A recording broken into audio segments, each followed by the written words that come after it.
আল্লাহ রাব্বুল আলামিন বলেন, কুল কুনু হিজারাতান আও হাদিদা। ও নবী শুনিয়ে দেন, তোমরা যদি মরে গিয়া মাটির সাথে মিশে গিয়া যদি পাথরও হয়ে যাও, আর যদি তোমরা লোহাও হয়ে যাও, তারপরেও আল্লাহ রাব্বুল আলামিন তোমাদেরকে জিন্দা করবেন, আবার তোমাদের উঠাবেন। ওরা বলে যে আচ্ছা বুঝলাম, কে উঠাবে আমাদের, কেমনে উঠাবে? আল্লাহ পাক বলেন, ফাসায়াকুলুনা মান ইউঈদুনা।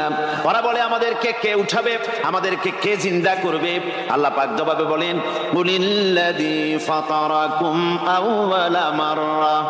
যিনি তোমাদেরকে প্রথম সৃষ্টি করেছেন তিনি আবার তোমাদেরকে জিন্দা করবেন। আল্লাহ পাক সুন্দর করে বোঝাচ্ছেন। এই সব কথা শোনার পরে فسينغضون إليك رؤوسهم ويقولون متى هو। এসব কথা শোনার পরে আল্লাহ বলেন, ওই কাফেরেরা মাথা ঝুলায় ঝুলায় বলে আচ্ছা তা বুঝলাম।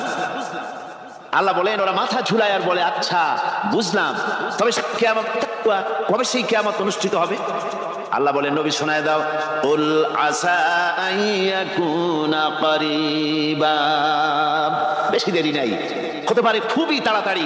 কি বলা যায়, সে সময়টা অতি নিকটবর্তী হয়ে যেতে পারে, খুবই নিকটবর্তী সে সময়, সেটা বেশি দেরি হওয়ার কথা নয়। আল্লাহ পাক এবার মানুষকে যুক্তি দিয়ে বোঝাচ্ছেন। কোরআনে কারীম মানতে মানুষ অস্বীকার করলে আল্লাহ ডান্ডার ব্যবস্থা করেন নাই।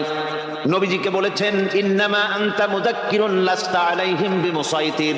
ও নবী, আপনি একজন উপদেশক, উপদেশ দিয়ে যান। আপনাকে দারোগা করে বানাই নাই লাঠি চার্জ করার জন্য, পিটায় মানুষ হেদায়েত করার দরকার। মানুষকে বুঝান, যুক্তি দিয়া বুঝান। আল্লাহ নিজে যুক্তি দিচ্ছেন, আনতুম আশাদ্দু খালকান আমিস